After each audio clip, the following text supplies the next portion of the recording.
নমস্কার বন্ধুরা, ফিরে আসলাম তোমাদের মাঝে গুরুত্বপূর্ণ নতুন একটি ক্লাস নিয়ে। তো ফ্রেন্ডস, আজকের এই ক্লাসে আমরা আলোচনা করতে যাচ্ছি ভারতীয় সংবিধানের 50টি জিকে প্রশ্ন, যেগুলো তোমাদের আপকামিং পরীক্ষার জন্য ভীষণ ভীষণ গুরুত্বপূর্ণ। তো ফ্রেন্ডস, ক্লাসটি ফটাফট দেখে নাও, প্রশ্নগুলোকে একটু রিভিশন করে নাও। তোমাদের যে প্রিপারেশন, সেই প্রিপারেশনের লেভেলটাকে তোমরা যাচাই করতে পারবে আজকের এই ক্লাস থেকে। যে 50টি প্রশ্ন আমি তোমাদের সাথে আলোচনা করতে যাচ্ছি, এগুলোর মধ্যে নতুন যে সমস্ত প্রশ্ন তোমরা খুঁজে পাচ্ছ সেগুলোকে অবশ্যই খাতায় নোট করে রাখবে।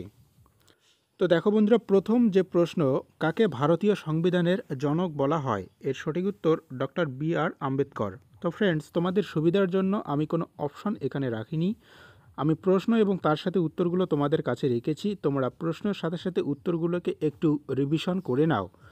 আর তোমরা যারা আমার পূর্ববর্তী ক্লাসগুলো দেখোনি ভারতীয় সংবিধানের রিলেটেড, সেই ক্লাসগুলো তোমরা অবশ্যই দেখে নিবে। আমি তোমাদের সুবিধার জন্য প্লেলিস্ট তৈরি করে রেখেছি। তোমরা প্লেলিস্ট ভিডিও ডেসক্রিপশন বক্সে বা আমার ভিডিও সেকশনে যাও, সেখানে তোমরা প্লেলিস্ট পেয়ে যাবে। নেক্সট 2 নম্বর কোশ্চেন্স দেখতে পাচ্ছ, গণপরিষদের তৃতীয় অধিবেশন কবে অনুষ্ঠিত হয়? এর সঠিক উত্তর অপশন নাম্বার উত্তর 1947 খ্রিস্টাব্দে 28শে এপ্রিল। তো ফ্রেন্ডস, গণপরিষদে মোট 4টি অধিবেশন হয়, তার মধ্যে প্রথম, দ্বিতীয়, তৃতীয় এবং চতুর্থ। দেখো তার নিচের যে প্রশ্নটি রয়েছে, গণপরিষদের চতুর্থ অধিবেশন কবে অনুষ্ঠিত হয়? এর সঠিক উত্তর 1947 খ্রিস্টাব্দের 14ই জুলাই। তো ফ্রেন্ডস, তোমরা আমাকে কমেন্ট করে কমেন্ট বক্সে জানাবে গণপরিষদের প্রথম অধিবেশন কবে অনুষ্ঠিত হয়। এই প্রশ্নটা আমি তোমাদের কাছে রাখলাম, তোমরা অবশ্যই আমাকে কমেন্ট করে কমেন্ট বক্সে জানাবে। নেক্সট 4 নম্বর প্রশ্ন, ভারতীয় সংবিধানের ব্যাখ্যাকর্তা কাকে বলা হয়? এর সঠিক উত্তর সুপ্রিম কোর্টকে ভারতীয় সংবিধানের ব্যাখ্যাকর্তা বলা হয়। 5 নম্বর কোশ্চেন্স, ভারতীয় সংবিধান কোন সংস্থা কর্তৃক রচিত হয়েছে? ভারতীয় সংবিধান গণপরিষদ কর্তৃক রচিত হয়েছে। নেক্সট 6 নম্বর কোশ্চেন্স, ভারতীয় গণপরিষদের প্রথম সভাপতি কে ছিলেন? ভারতীয় গণপরিষদের প্রথম সভাপতি ছিল ডক্টর রাজেন্দ্র প্রসাদ। নেক্সট, ভারতের সংবিধান কার দ্বারা গৃহীত হয়েছিল? ভারতীয় সংবিধান গণপরিষদ দ্বারা গৃহীত হয়েছিল। 7 নম্বর গেল। এবার 8 নম্বর প্রশ্ন আমরা দেখে নিচ্ছি কী বলা হয়েছে। গণপরিষদে কতজন কংগ্রেস সভাপতি ছিলেন?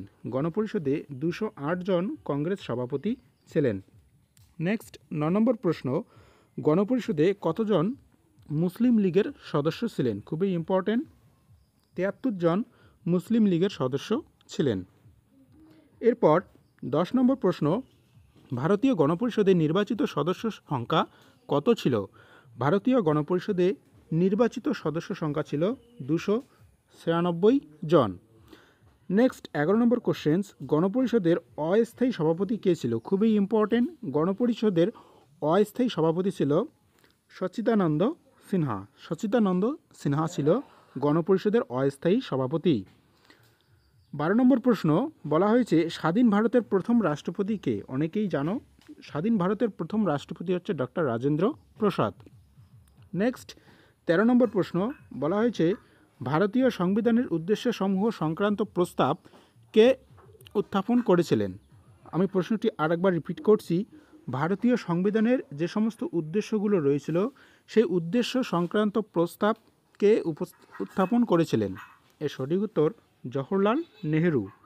নেক্সট 14 নম্বর প্রশ্ন, স্বাধীন ভারতের প্রথম গভর্নর জেনারেল কে ছিলেন? খুবই ইম্পর্টেন্ট, স্বাধীন ভারতের প্রথম গভর্নর জেনারেল ছিলেন লর্ড মাউন্টব্যাটেন। নেক্সট 15 নম্বর প্রশ্নটা দেখে নাও কি বলা হয়েছে।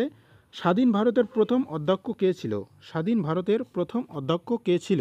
এর সঠিক উত্তর জি.বি. মভলঙ্কার, এ ছিল স্বাধীন ভারতের প্রথম অধ্যক্ষ। নেক্সট, গণপরিষদের সহসভাপতি কে ছিল? গণপরিষদের সহসভাপতি ছিল হরেন্দ্র কুমার মুখোপাধ্যায়। নেক্সট 17 নম্বর প্রশ্ন, গণপরিষদের প্রথম অধিবেশন কোথায় অনুষ্ঠিত হয়েছিল? খুবই ইম্পর্টেন্ট, গণপরিষদের প্রথম অধিবেশন অনুষ্ঠিত হয়েছিল দিল্লিতে। দিল্লির কনস্টিটিউশনাল হলে গণপরিষদের প্রথম অধিবেশনটি অনুষ্ঠিত হয়েছিল। আমি তোমাদের একটি প্রশ্ন কমেন্ট করতে বলেছিলাম, অবশ্যই কমেন্ট করবে গণপরিষদের প্রথম অধিবেশন কত সালে, কোন মাসের কোন তারিখে অনুষ্ঠিত হয়েছিল। অবশ্যই তোমরা প্রত্যেকে কমেন্ট করবে, আমি তোমাদের কমেন্টের অপেক্ষায় থাকব। নেক্সট প্রশ্ন দেখে নাও, কে গণপরিষদকে কংগ্রেসের পরিষদ বলে মন্তব্য করেন? কে গণপরিষদকে কংগ্রেসের পরিষদ বলে মন্তব্য করেন? এর সঠিক উত্তর অধ্যাপক জে.সি. জোহারি এই মন্তব্যটি করেন। নেক্সট 19 নম্বর কোশ্চেন্স, কে গণপরিষদকে আইনজীবীদের স্বর্গ বলে অভিহিত করেছিলেন? আইভর জেনিংস গণপরিষদকে আইনজীবীদের স্বর্গ বলে অভিহিত করেছিলেন। 20 নম্বর কোশ্চেন্স, গণপরিষদ ছিল কংগ্রেস এবং কংগ্রেস ছিল ভারত, উক্তিটি কার? আপকামিং যে সমস্ত পরীক্ষা রয়েছে এইরকম কিন্তু কিছু উক্তি তারা দিয়ে দেয়, তো অবশ্যই এগুলোকে নোট করে রাখবে। গণপরিষদ ছিল কংগ্রেস এবং কংগ্রেস ছিল ভারত, এই উক্তিটি করেছেন গ্রেনভিল অস্টিনের এই উক্তি ছিল। নেক্সট, ভারতের প্রধানমন্ত্রী হওয়ার জন্য ন্যূনতম বয়স কত? ভারতের প্রধানমন্ত্রী হওয়ার জন্য তাকে সংসদের সদস্য হতে হয় এবং বয়স কমপক্ষে 25 বছর হতে হবে। বয়স কমপক্ষে 25 বছর হতে হবে।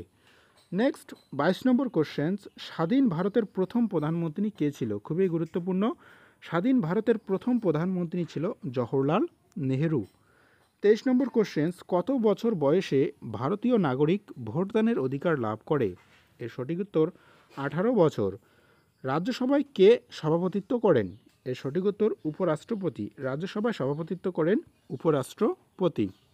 তো ফ্রেন্ডস, ক্লাসগুলো যদি একটু ভালো লাগে অবশ্যই একটা লাইক দিয়ে বন্ধুদের মাঝে শেয়ার করে দিও, এবং নেক্সট যে সমস্ত গুরুত্বপূর্ণ ক্লাস আমি তোমাদেরকে দিতে যাচ্ছি স্ট্যাটিক জিকের উপর প্রত্যেকটি অধ্যায় ধরে ধরে আমি তোমাদেরকে ক্লাসগুলো দিব, অবশ্যই চ্যানেলটিকে সাবস্ক্রাইব করে বেল আইকনটি অন করে রাখবে।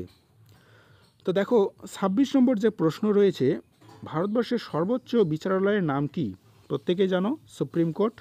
নেক্সট, সুপ্রিম কোর্টের প্রধান বিচারপতিকে কে নিযুক্ত করেন? খুবই ইম্পর্টেন্ট, সুপ্রিম কোর্টের প্রধান বিচারপতিকে নিযুক্ত করেন রাষ্ট্রপতি।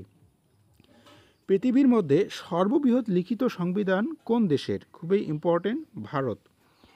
নেক্সট দেখে নাও 29 নম্বর প্রশ্ন কি বলা হয়েছে, হাইকোর্টের বিচারপতি ও প্রধান বিচারপতিদের কে নিয়োগ করেন? এর সঠিক উত্তর হচ্ছে রাষ্ট্রপতি।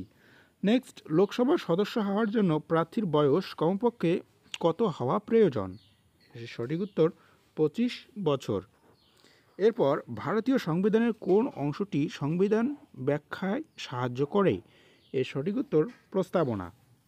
32 নম্বর প্রশ্ন, ভারতের পঞ্চায়েতি রাজ কত সালে শুরু হয়েছিল? খুবই ইম্পর্টেন্ট, ভারতের পঞ্চায়েতি রাজ শুরু হয়েছিল 1959-এ, অর্থাৎ 1959 সালে।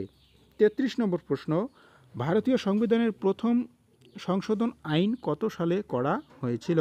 এর সঠিক উত্তর 1951 সালে। নেক্সট, পঞ্চায়েত ব্যবস্থার সর্বোচ্চ স্তর কোনটি? পঞ্চায়েত ব্যবস্থার সর্বোচ্চ স্তর হচ্ছে জেলা পরিষদ। নেক্সট, ভারতের গণপরিষদ গঠিত হয় কত সালে? 1946 সালে, প্রত্যেকেই জানো।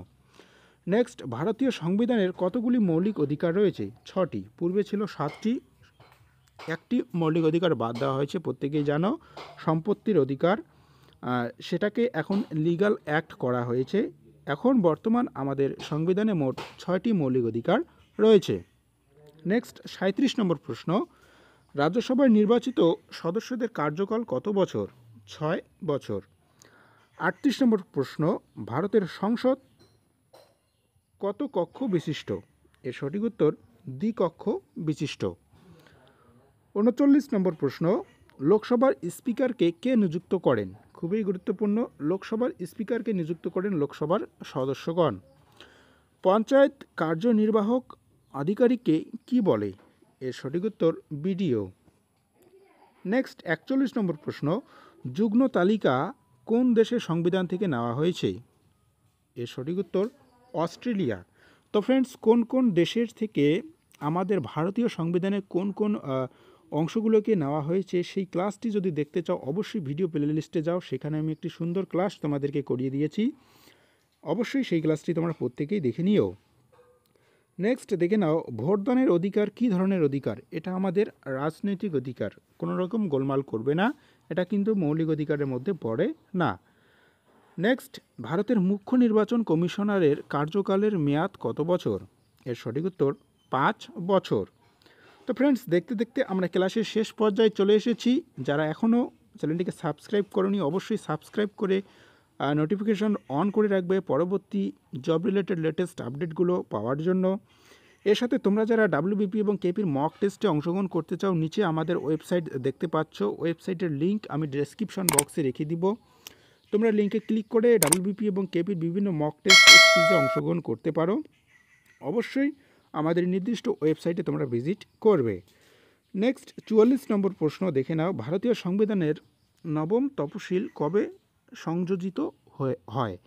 এর সঠিক উত্তর 1951 সালে। 45 নম্বর, অর্থ বিল কোথায় উত্থাপন করা হয়? এর সঠিক উত্তর লোকসভাতে। নেক্সট 46 নম্বর প্রশ্ন, সংবিধানের অর্থ বিশ্লেষণের চূড়ান্ত ক্ষমতা কার? এর সঠিক উত্তর সুপ্রিম কোর্টের। নেক্সট 47 নম্বর প্রশ্ন, ভারতীয় সংবিধানের সংশোধন পদ্ধতিকে কটি ভাগে ভাগ করা যায়? এর সঠিক উত্তর 3টি। 48 এবং 49 নম্বর প্রশ্ন দেখে নাও। ভারতের কেন্দ্রীয় মন্ত্রিসভার সদস্য কার দ্বারা নিযুক্ত হন? এর সঠিক উত্তর রাষ্ট্রপতির দ্বারা নিযুক্ত হন। ভারতীয় সংবিধানের মূল ভিত্তি হল কোন আইন? এর সঠিক উত্তর 1935 সালে ভারত শাসন আইন। নেক্সট এবং সর্বশেষ প্রশ্ন 50 নম্বর দেখে নাও। 73তম সংবিধান সংশোধনী আইন কবে বলবৎ হয়? এর সঠিক উত্তর 1992 সালে। তো ফ্রেন্ডস, এই ছিল 50টি প্রশ্ন তোমাদের মাঝে আলোচনা করার। আমি খুব কম সময়ে তোমাদের মাঝে বেশি করে কন্টেন্ট দেওয়ার চেষ্টা করি এবং বেশি কিছু দেওয়ার চেষ্টা করি। তো আশা রাখি এই 50টি প্রশ্নের মধ্যে তোমাদের কতগুলো প্রশ্ন মনে রয়েছে, এবং যেগুলো প্রশ্ন তোমাদের মনে নেই সেগুলো অবশ্যই খাতার মধ্যে নোট করে রেখে দিবে, কারণ এগুলো হচ্ছে বেসিক প্রশ্ন। এই প্রশ্নগুলোর থেকে তোমরা অবশ্যই পরীক্ষায় 2 থেকে 1টি প্রশ্ন কমন পাবে। তো ফ্রেন্ডস, দেখা হচ্ছে পরবর্তী নতুন আরেকটি গুরুত্বপূর্ণ প্রশ্ন নিয়ে, এবং প্রশ্ন উত্তর পর্ব অবশ্যই সেটা বেসিক টু অ্যাডভান্স হবে সংবিধানের উপর। অবশ্যই পরবর্তী ক্লাসটি তোমরা দেখবে। ধন্যবাদ। দেখা হচ্ছে লেটেস্ট আরেকটি গুরুত্বপূর্ণ ক্লাস নিয়ে।